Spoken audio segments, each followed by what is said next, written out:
Hello everyone and welcome to today's online class for class 12.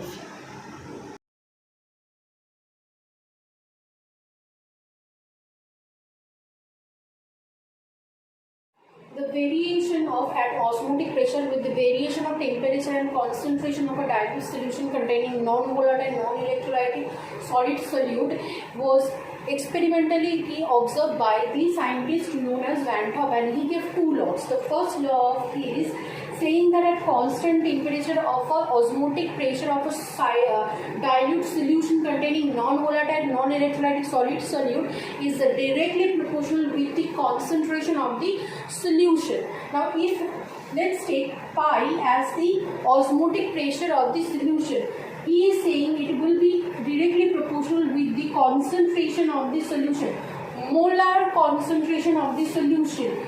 Directly proportional with the molar concentration of the solution.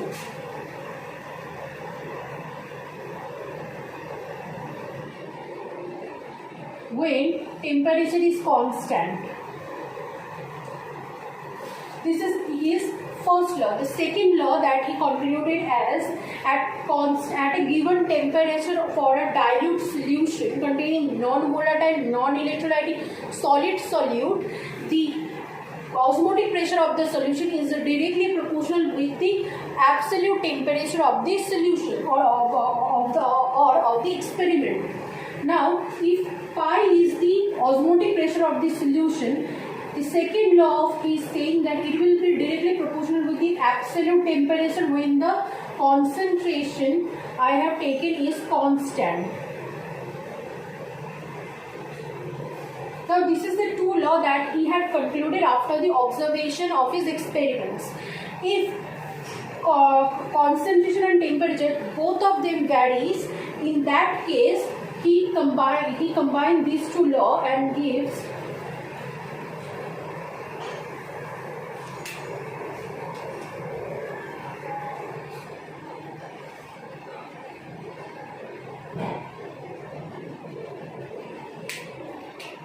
when both the concentration and temperature varies, in that case pi will be directly proportional with the Ct, or pi equals to kCt, where k is the proportionality constant. By experimentally calculating the value of k, it was found to be 0.082 Kelvin kg mole inverse.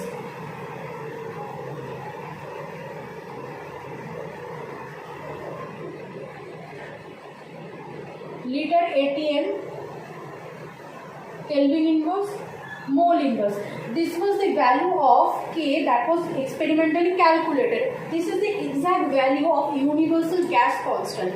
That's why instead of K, the value of the equation is written as pi equals to CRT, where R is the universal gas constant with the value 0.082 liter ATM Kelvin inverse mole inverse. This is the expression for the variation of osmotic pressure with variation of concentration and temperature.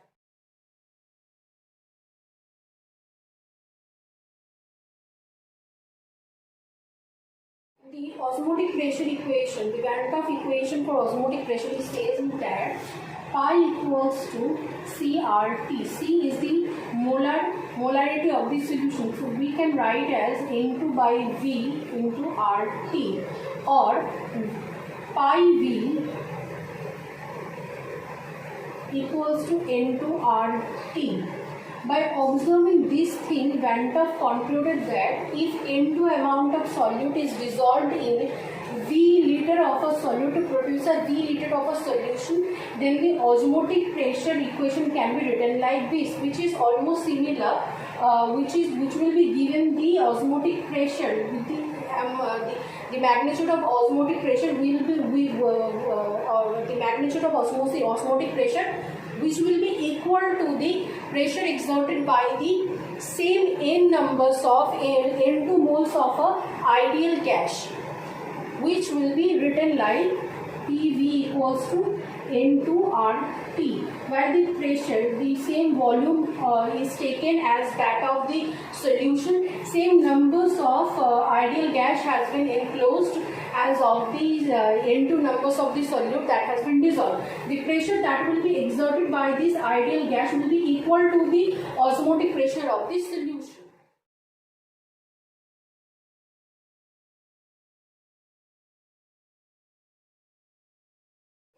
The Gantoff equation for osmotic pressure is saying that pi equals to CRT or pi equals to N2 by VRT or N2 equals to pi V by RT or W2 by M2 equals to pi V by RT or M2 equals to W2RT by pi V.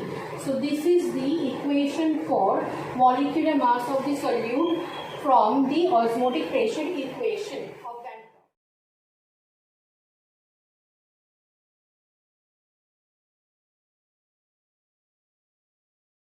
Supposedly, solution 1 and solution 2, two different solutions, we have separated them by two solutions has been separated by a semi-permeable membranes. But this concentration of the two solutions we have taken as same concentration, two solutions are separated by a semi-permeable membrane. So the pi for solution 1 will be C1RT and pi for solution 2 will be pi equals to C2RT. Now we know that C1 equals to C2, therefore pi 1 equals to pi 2. Hence we can say that two solutions having similar concentration, when they are being separated only by the semi-permeable membrane, no osmotic pressure, their osmotic pressure also becomes equal with each other and no osmosis can be observed between them. These kind of solutions are known as isotonic solution with each other.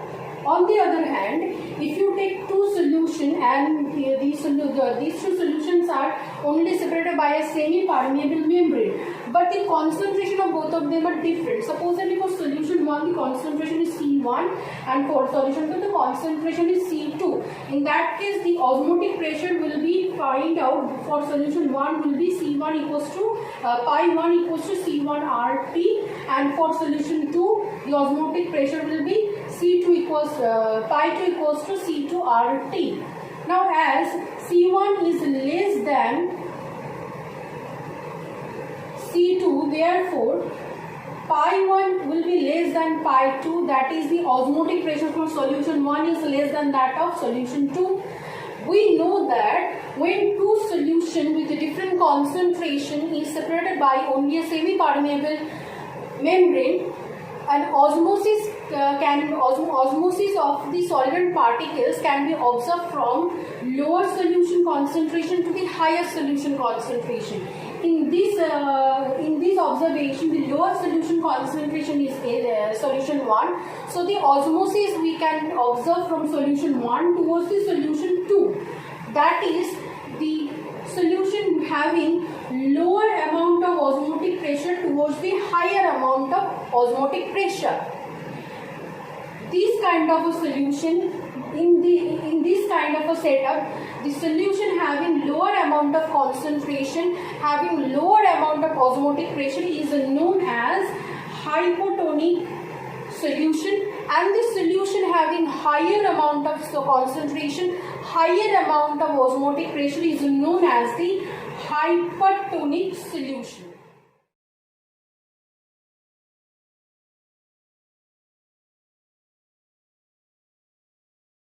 Osmotic pressure was calculated by applying equal amount of pressure on the piston on the solution side.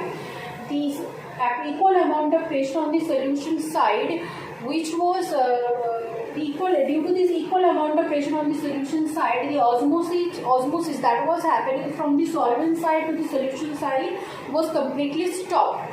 Now, if we increase the pressure on the piston, if we give the pressure or higher amount of pressure on the piston compared to the osmotic pressure, in that case solvent molecule from the solution side will move from the solution side to the solvent side instead of the solvent side to the solution side. This is a reverse kind of a osmosis that can be observed in that situation. This entire phenomena that's why is known as reverse osmosis. Now this reverse osmosis phenomena can be practically observed when we try to collect water from seawater. Supposedly seawater is separated by pure water in a tank through a by a semi-permeable membrane. In a normal situation, water molecule will due to the osmosis will move from the pure water towards the seawater. But if we apply with the help of machine higher amount of pressure compared to the normal osmotic pressure of this setup, in that case water molecule from the seawater side will move towards the pure water side. Thus, with the help of this reverse osmosis phenomena, we can collect pure water from the sea.